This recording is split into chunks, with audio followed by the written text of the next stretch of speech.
Games,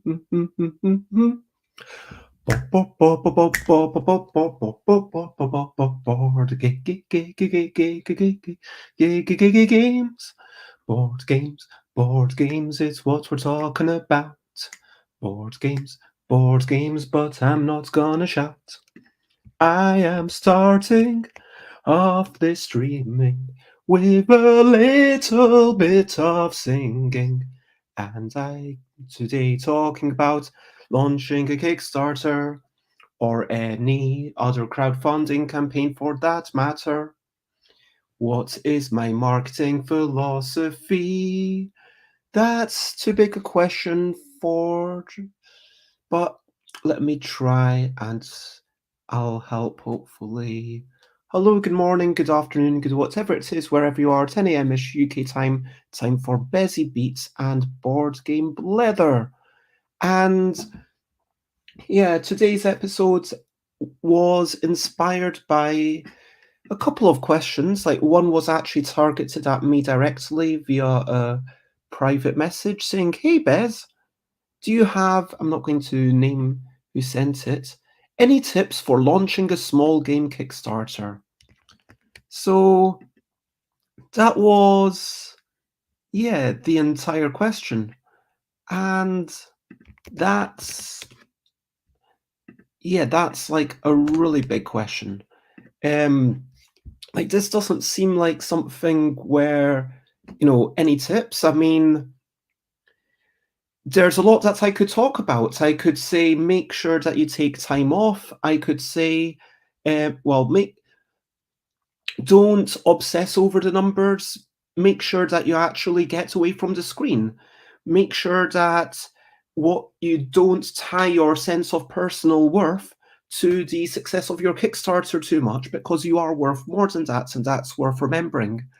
If you are, whether you're doing well or doing badly, remember that it's not just a measurement of the quality of this one game.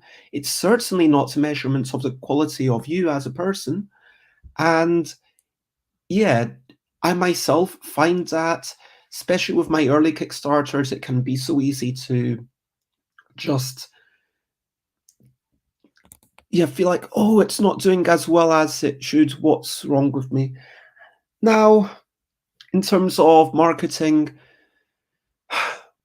I mean, the one advantage you've got as a small card game Kickstarter is that you are able to. I mean, look, for my first Kickstarter, I basically had almost no budget. My budget was, my marketing was one prototype to one reviewer, and that prototype wasn't even a nice looking prototype. If you look at the Embauer's Game Corner review of In a Bind, it's photocopied bits of paper that I've slipped into on the back of cards and top of like Magic the Gathering commons. Lots of those commons I was given for free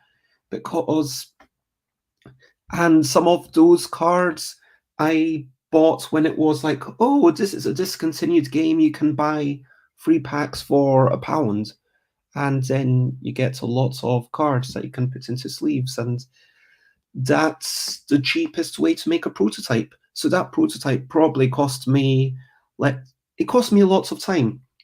And fundamentally, my overall philosophy that I'm going to say today is marketing. You've got two resources. You've got your time, you've got your money. These are things that you can spend.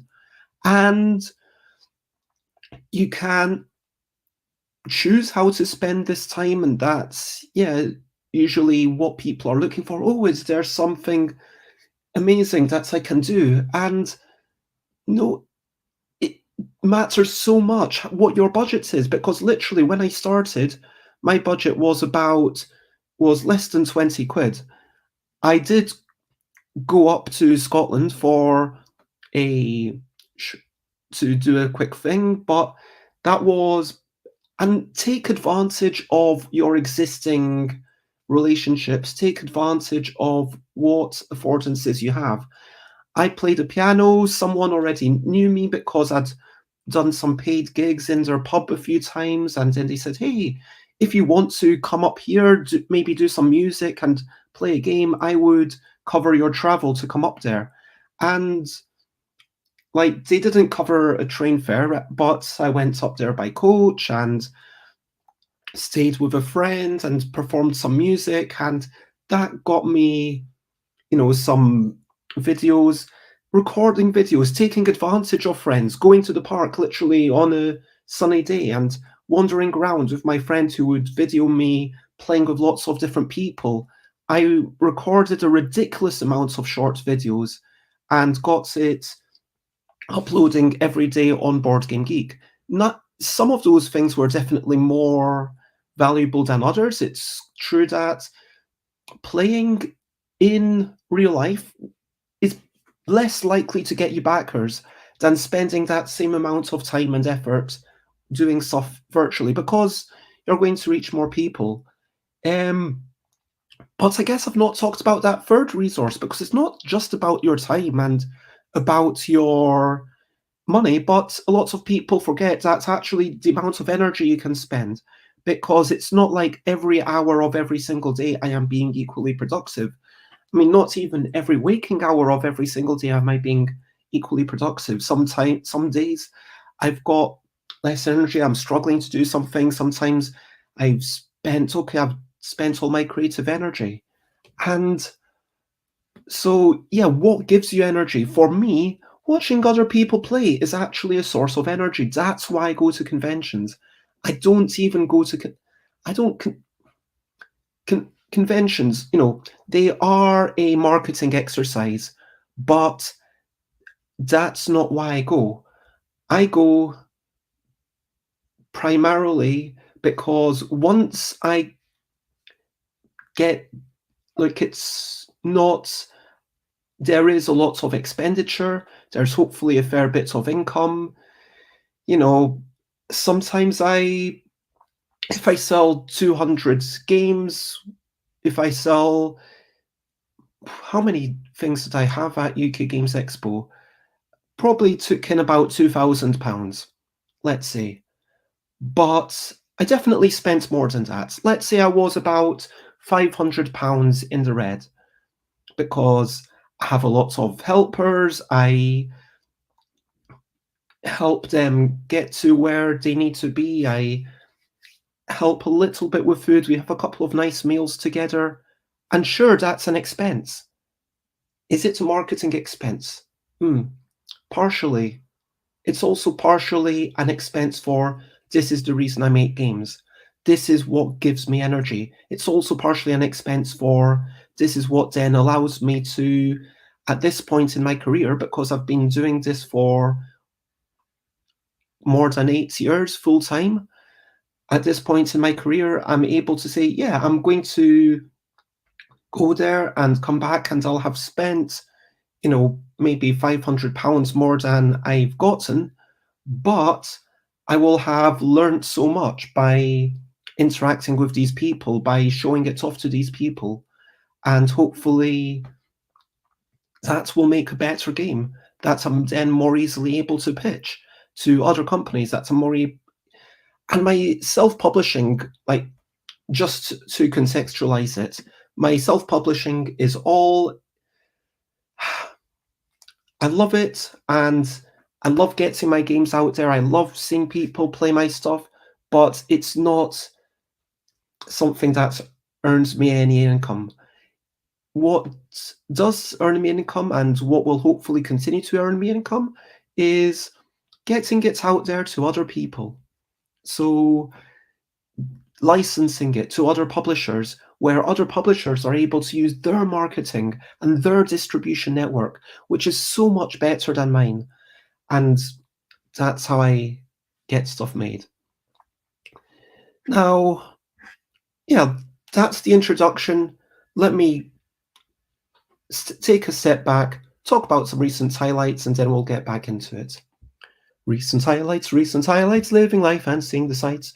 Recent highlights, playing games and other delights. Recent highlights. So, yeah, recent highlights. Yesterday, I didn't get to do much. I was feeling really down. I was feeling, not great at all. I yeah, I didn't manage to get out of the house. I did. My biggest achievement was probably I printed a couple of sheets of hexagonal things. That was a thing. I had a quick look at some publishers trying to get ideas of who to pitch to at test, and that was a major achievement. Also, I made myself some food. I cooked some peas, I boiled some potatoes, and I also had a frozen meal that, yeah, with the peas and potatoes, it was pleasant to eat. So those were my major achievements. And there's obviously a lot that it's sometimes nice to take a step back and remember, yeah, you know what? I am privileged. I do have clothes that keep me warm. I've got a roof that shelters me from the rain. I've got lights to and electricity and the internet and modern technology. I've got gas to heat things up instantly. But yeah, that was basically it. And actually, a small recent highlight, two actually fairly big recent highlights. Firstly, um, Jack, who started working for me on Friday evening, has now made redone the contest images for the LDEC art contest, and we'll be chatting about them this weekend. Secondly,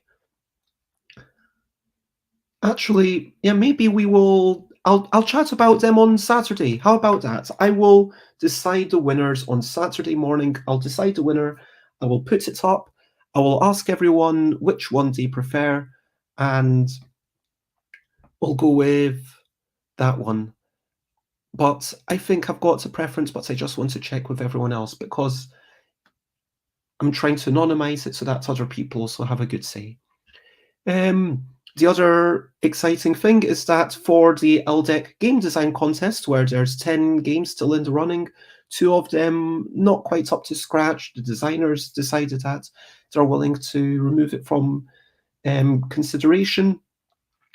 I'm hopefully going to have three people who will, fingers crossed, be able to join me for some parts of Saturday, and we will be playing a whole bunch of things and giving our thoughts about them live on stream.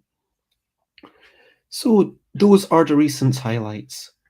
Now, let's talk about marketing, which is, in some ways, a brilliant thing. Brilliant thing. Well, it's a little thing which is brilliant. Marketing can be brilliant. So marketing, at its worst, is a lie.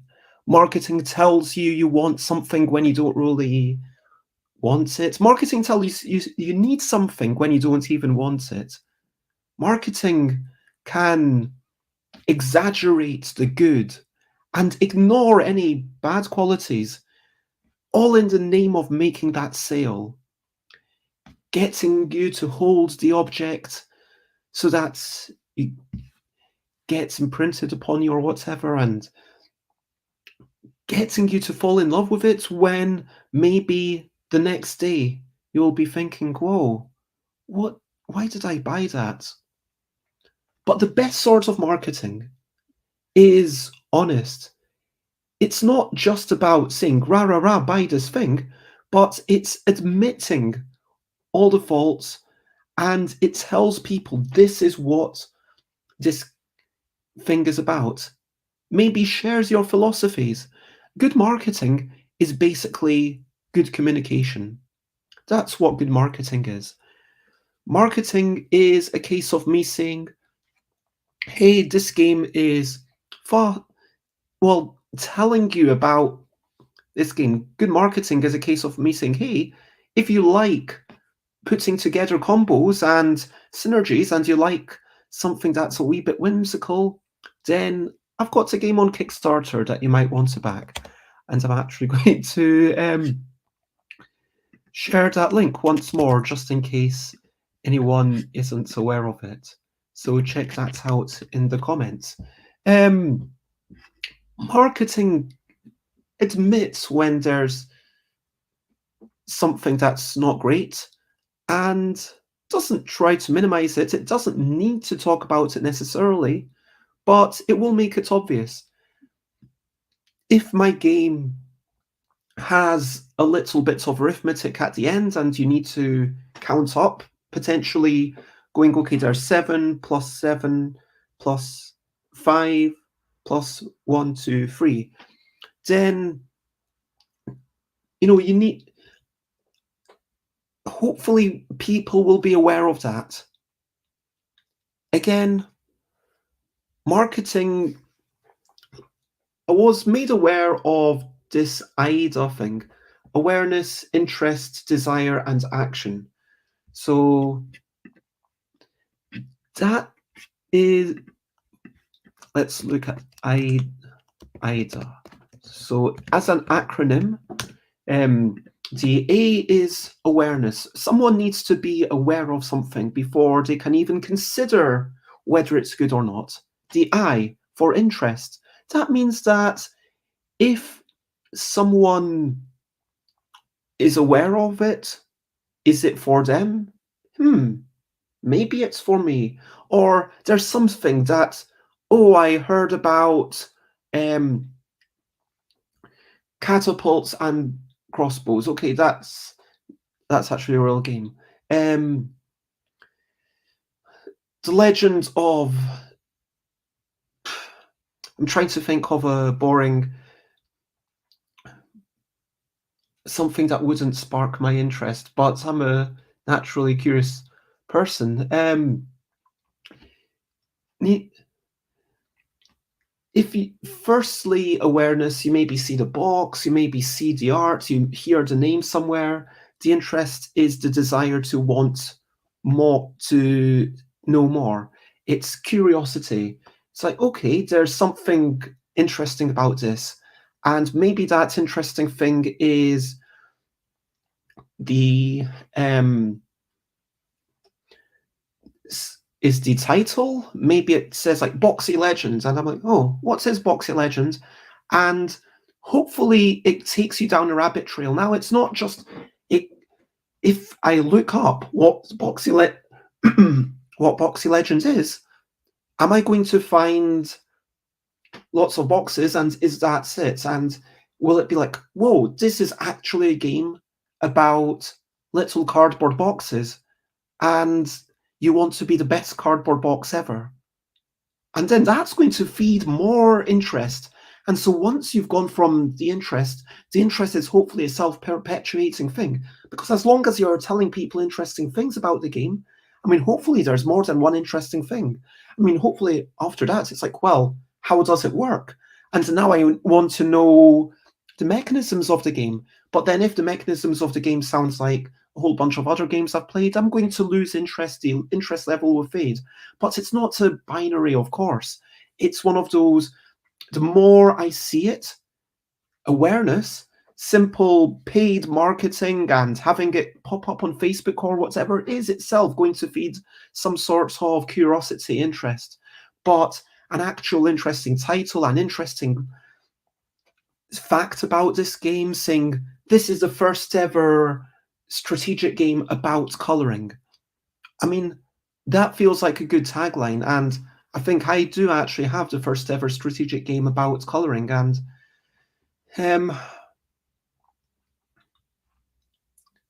yeah, that hopefully at that point people will be like, well, what does this mean? Wait a minute, I know that Sid Saxon made this game. Has that person done any research? And then if at some point I mention, I'm aware of this game and this game, but those games are still fundamentally mathematical games. They are games which involve coloring in, but they're not games about coloring in. This game is actually about the image that's created, about and hopefully that keeps sparking the interest. So you want to have a rabbit hole of interest where it's like, oh, that's interesting. Oh, now, but how does it? Oh, that's even more interesting. And then eventually you go into the desire, and The desire is like, okay, I want to play this, I want to buy this, I want to actually have this. And then the action will hopefully follow very soon after is of them buying the thing. Now, it's worth remembering that if someone desires the thing but they can't buy it, I mean, people do want the L deck, but maybe they aren't able to get it because of the distribution. If it's already on Kickstarter and you're shipping everywhere, then the action is going to be a lot easier. And that's why hopefully um, the desire only has to be commensurate to the action that you're asking of people. If the action is, oh, please follow the Kickstarter, click the button that says notify me, then first you have to make me aware that that's a possibility. Then I have to be interested enough to want to know more. And even if the desire is to want to know more or to maybe to help you, maybe we've got like some sort of personal relationship, and then at the end, back the thing. And similarly, if your action is to back for £1, then that desire doesn't have to be very much compared to if the action is to back for £5 or £50, or in some cases even more, depending on the game and the cost of the game and everything. And so, yeah, with it's obviously with so yeah, there was two questions that got me to make this video. One was something, as I mentioned, that was sent to me privately.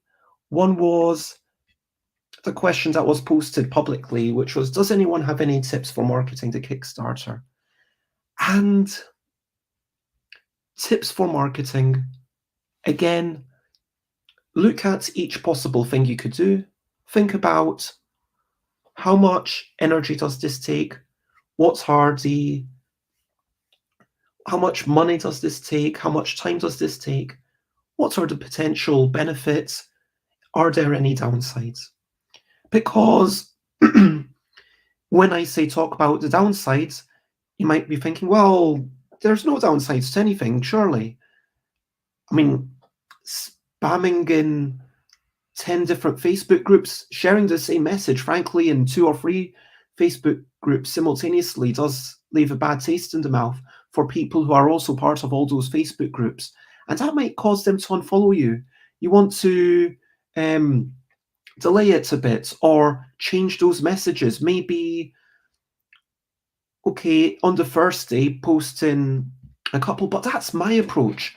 I feel like I would rather risk. There's the question of, would you rather annoy people or would you rather people don't know about you? Because you have to strike a balance. There's no perfect solution. Simply by your existing, you are going to annoy some people. And hello, Dragon. Thank you very much for following along. And please, as I always say, but I actually forgot to say today, please feel free to comment, ask questions from like, follow. So yeah, getting back to the whole high level question, my point was that this is just such a big question. Typing out an answer, it's like, that's a big ask to say, hey, any tips for launching a small game Kickstarter? Because yeah, I have tips, but could you be more specific, please? And also, right now, I'm struggling with typing in general, not going to lie. I'm aware that this sort of thing is a lot more informal and casual and off the cuff, but hopefully it's useful to someone. So yeah, the balance between annoying someone and being unknown. Simply by existing, you're going to annoy someone. Simply by occupying some space, simply by walking around and dressing a particular way, simply by ever wanting to dance in public, which, yeah, to some extent, live your life and you have to be okay with bothering people. On another sense, like, there's the other extreme, like, if you blast your music at full noise, or if you are, when you're marketing, you want to tell people, you want to share it on your personal social media, your personal Facebook, your personal Instagram and Twitter. And if you've got a mailing list, even if it has 6 people on it, those 6 people said they want to hear from you. So you better tell them about it. Post it in all the avenues that are yours. And maybe post it in one avenue that's not yours, like board game trading and chat. Maybe post it in like one Discord. Maybe, but think about the crossover of people. That's, well, this is my philosophy. You might choose to do something differently. If I feel like, oh, the 70% of the people from here are likely to also be in that other Facebook or Discord or whatever that I posted it in, then I certainly won't post on the same day. And once I've posted a couple of these, I'll maybe thinking, well, maybe I'll just not post. But look, here gets to the real nub of the question, which I think the reason that I was sent this question is because someone says Bez does a really good job of launching small game Kickstarters. I'm not sure that's true. I don't think I do a great job. What I did do was maybe a sufficiently good job to get funded. Like the first ever time I think was a funding goal of, it was about £2,700, so 2,700. We managed to, at the end, the main reason I got funded was because on the last day, 2 of my friends said, Liz and Miquette said, come on, just tell everyone, reach out to everyone individually, let them know about it. So I had this message that I copy pasted some of, but I personalized a little bit of it. Was like, hey, hope you're generally well, not seen you since blah blah. In case you don't know, I've got this Kickstarter. You can back it anytime in the next 2 days. It would be really helpful if you could. If you think that you'd like a copy of this game, please back it. If you don't want a copy of the game, backing it for £1 or telling other people about it will be brilliant. And one of my friends, Maggie Rostron, who's very well, has a lot of connections, there were so many people saying, hey, let's get this done, let's get this back. So there's only 1 day. And then it was, even though the campaign had been running for 56 days, because I ran a 58-day campaign, which wasn't a great idea in retrospect, but everyone banded together and said, come on, Bez knows games. Bez clearly loves this thing. Bez is... And they saw all the videos that I'd made. So with my friend, as I mentioned at the start of this stream, wandering around on sunny days, teaching strangers, playing the game. Another video where I was just doing silly poses all around different sites of London. And other videos where I got everyone to come over. So I was basically cashing in favors. I was cashing in social equity, sort of, to say, please back this. Now, your first Kickstarter, you can do that. You can call upon friends, you can call upon family, anyone who's known you for a while. I mean, if this is the one thing that I'm going to do, then sure. But once it's a repeat thing, you can't expect people to, keep supporting you just because it's you every single time. Now, this is where my advantage comes into play, because I've been doing this 8 years. I've made quite a few games, and I have a bit of a reputation for making good games that continue to entertain people. People are still enjoying the game that I sent them like 7 years ago in a bind. People are still enjoying the L deck from 2017, 5 years ago. And then over the past year and a half, I've done so many stuff. I've made like basically 8. I've launched more than 5 games, more than I can easily count right now in the past year. And people are, oh, it's a convention. Bez has got something cool. Okay, Bet. And every time I go to a convention with the 2 p.m. events and people talk about me, and every time I fulfill a Kickstarter, I send it out. And I ask people, would you like to be on my mailing list? And I add them to my mailing list. And if half of my backers want to be on the mailing list, then that's with a 100-person campaign, that's like 50 new people. With it, like every time I'm getting more people. So it does become easier every time. And I'm not saying that it's loads easier in terms of like your third thing will definitely be better than your second. No, it's not a linear graph, but every time it is going to, if your game is good enough to continue entertaining, if your marketing was honest, and if you told people about the project in a way that turned them off if it wasn't for them, then I think people are going to enjoy it and they're going to be keeping on going. So, yeah, the question kind of assumes more knowledge than I think I have. And that's the key thing. Because, yes, at this point, I can launch a Kickstarter without loads and loads of work behind it. I spent, I want to say, about 2 days putting together the Kickstarter for a game about selecting 7 cards, speedily searching for synergies. And I wasn't sure, do I launch it? Do I just use print on demand to, well, I've already used print on demand to get it out for Tabletop Scotland. Do I just skip Kickstarter again for this one? And yeah, it just went up to 200 backers.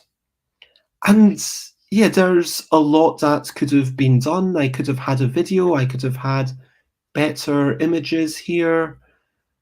Like I say, yeah, the game isn't perfect. But people, trust me, there is a certain template. Feel free to use a template for a similar thing. I mean, my template, if you look at it, is title, telling people about the thing. And do you like searching for combos? Do you like chaos? This is the game for you. So right away, showing them that thing. At this point, if I had more energy, I probably would have had, hey, this is what you're getting, a nice little photograph. And then I've got a little bit of story, but that doesn't really matter so much. I want to tell people, how does the game play? I want to tell them a bit about what the rules are. You don't need to tell people all of the rules, although I have told people all of the rules here. You want to tell people, generally, what are you going to... Oops, just realized that wasn't showing. I do apologize. So I don't have a video. I've got some images. They aren't like the best. They're clearly just images that I've composited. So yes, as I was saying, start with a tagline, get people hooked in. I would have an image here. Tell people about the game. Tell people how it feels. If they're getting a lot of stuff, you probably want to show off the stuff. Yeah, I put it quite far down because that's not the selling point, but yeah, will literally come in a bag. 54 cards in a bag, roll on cards. And then this is if you've got any other information. I just realized that I never put any information about me. That is something that I normally do, like who's behind the game, who's responsible. But then why back is a critical thing. So a unique blend of real-time and strategy. Yeah, I think it is unique and intricate web of cards with so many potential combos to discover. And yeah, supporting me, like supporting an indie card game maker, it's like be part of history if it takes off, and physical rewards are sent with some hand-drawn envelope art. That's the first time that I've actually used that to kind of say, hey, this is something that I do. Because I've done that for all my games that I send out, and I might as well turn it into a selling point as long as it doesn't become a big ordeal for me. But I am going to stop doing it once I emigrate, obviously. At some point, I will get more fulfillment partners. Some people say get it much cheaper than the recommended retail price. I didn't want to talk about that because I kind of feel like, yeah, I don't know what the recommended retail price is. And if you tap in too much into the pricing or getting it ahead of other people, that's now a promise that you need to keep. And that's a potential way for people to get annoyed, people to get sad if your reason for backing was that, hey, this game is going to cost £10, but I am getting it for £8. That means that as soon as a shop down the line, and I don't have any control over this, but if a shop ever discounts it to £7, then that person will be thinking, whoa, why did I back? And yeah, the truth is that people for this game are going to be paying £8 if they only get one copy because it's £5 plus £3 postage. They will be getting it cheaper than if they wait a year. Like if they wait a year, it might not even be available. I don't know.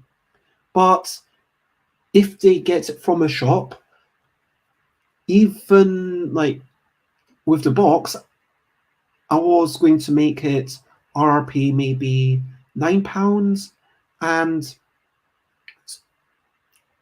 yeah, that's not, no matter what the price difference is, you don't have control over a shop producing the price. You don't have control over when the shop prints it. And unless you're doing all the fulfillments yourself and you're making sure that you send to backers like a month or so before you put it into any shops, then there's always a chance of a backer not getting it first, not getting it the cheapest. So I think that those are bad things to rely upon.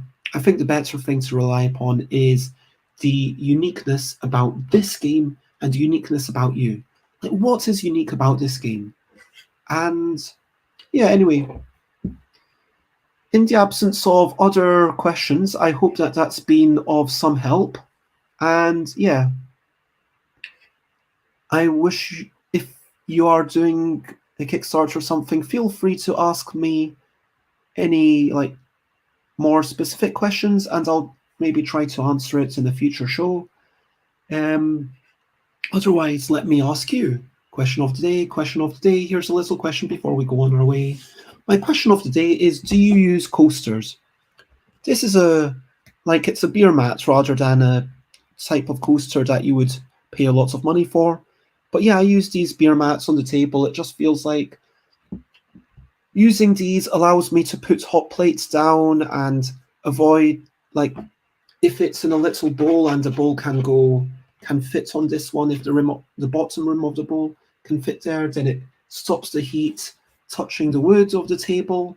So yeah, I do use coasters or beer mats generally, and I try to keep glasses and stuff off the table. And actually, I noticed when I was putting in ice and taking out ice from the freezer, like there was a lot of moisture coming off. So these got really sodden. Anyway, so do you use beer mats or coasters? I'm curious to know. Over to you. What are you up to? You can share button if you want to. What are you up to? I am maybe going to be doing some tidying. I do have a lot of drawing to do before the end of the week. I'm talking like 100 drawings. I think that today I'm just going to focus on like tidying and generally getting stuff together. Got a guest coming over around 3 o'clock. Waiting for a delivery. Might go and get keys cut so that we have a spare set of keys. And yeah, today hopefully I'll just be able to get on with life and do general life admin, if that makes sense. I'll try and make sure that I do actually get outside. I'll try and make sure that, yeah, I do something that's fun. But yeah, that's me. What are you up to? recap and wrap up before we finish up. So to recap and wrap up, firstly, fundamentally, there's three things to think about. Your time, your energy, your money, like these are the things that you have a budget for. And then how you spend these resources, yeah, it's going to depend on your game. It's going to depend on where those people will be easiest to find. And if it is a small card game, I would say tell people about something interesting. That's the key thing. So he talks about getting their attention or awareness, making them aware, but rather than having them scroll past your thing, make like what's interesting about your game, not just that it's got, well, if it's got a new theme, is that theme enough to interest them? If not, like what is a stats you can give whenever you post? Try and post something interesting about the game. So you've got like this rabbit hole of desire until it leads to desire, enough desire to trigger the action of backing the Kickstarter. Do remember, do tell any of your friends as soon as you launch. If it's your first game, and I think that it's okay to tell everyone, please back it for £1. £1 can really help if it's something that matters more than usual to you. If you're doing a Kickstarter every year, maybe don't message everyone like about every single thing, because then that can get a bit much. I mean, I certainly don't do that for every Kickstarter I've got, but yeah, I will maybe once every couple of years say to my family, please back it right away if you can. Make people aware of that action matters, because you've got people who are doing it because they really want the game. You've got people who want to do it because they want to support you, and it's okay to capitalize on both of those things.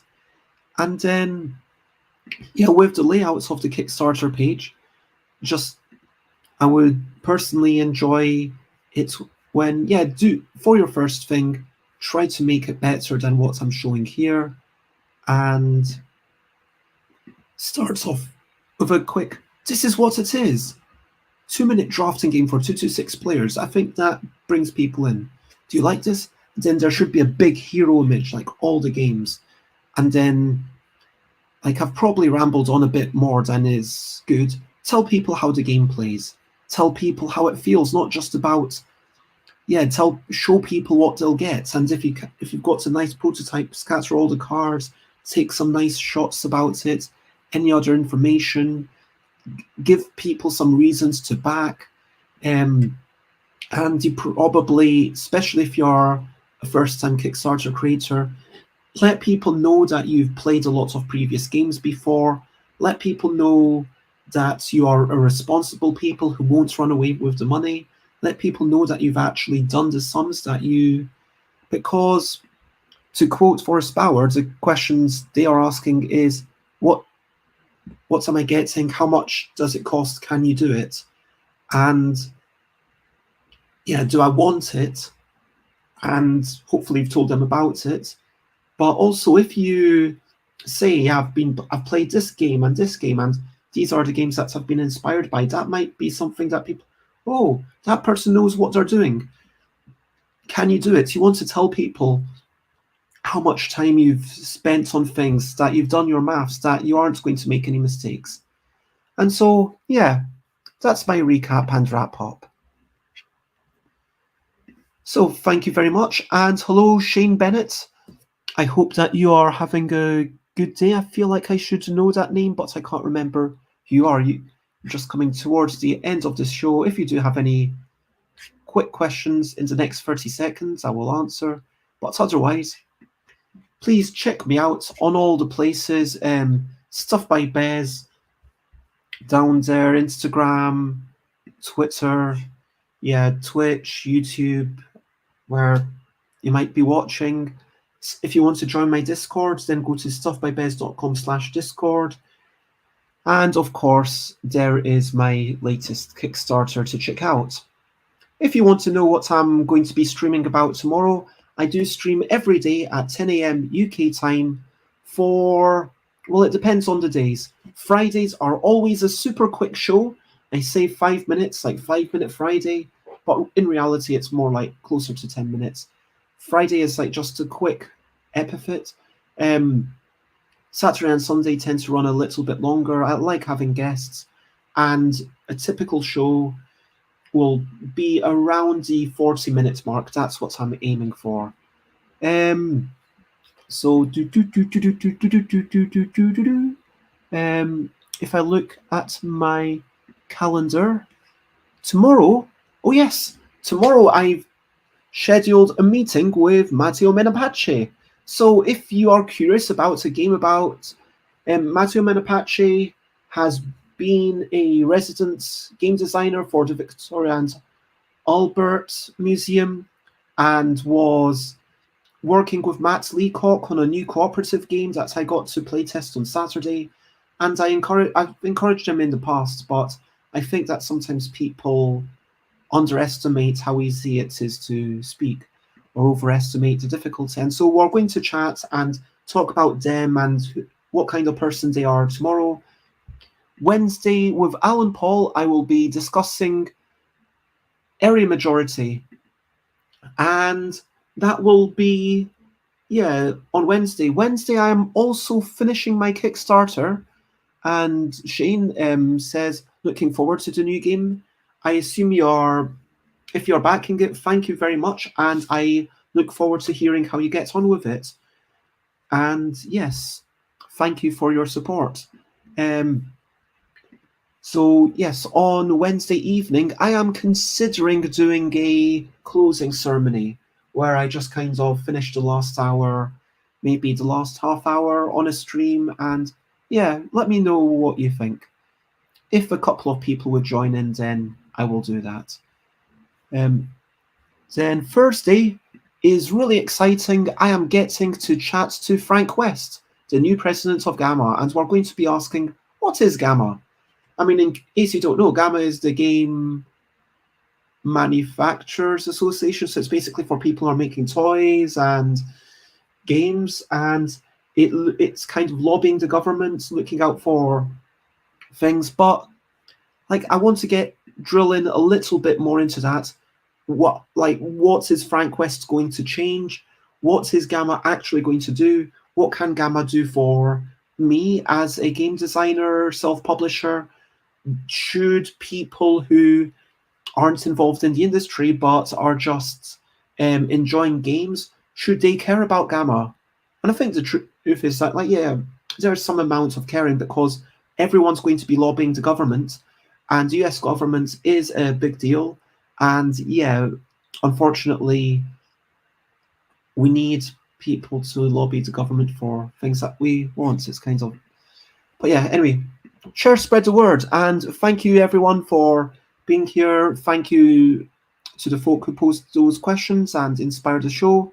And for now, I guess the only thing left to do is say lots of love, and until next time, may you always have some satisfaction in your sensations in life.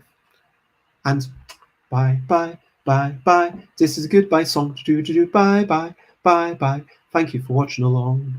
Bye, bye, bye, bye. This is the end of the show. Bye, bye, bye, bye. And now it's time to go. Bye, bye, bye, bye. This is a goodbye song. Bye, bye, bye, bye. Thank you for watching along. Bye, bye, bye, bye. This is the end of the show. Bye, bye, bye, bye. And now it's time to go. Bye-bye. Bye-bye.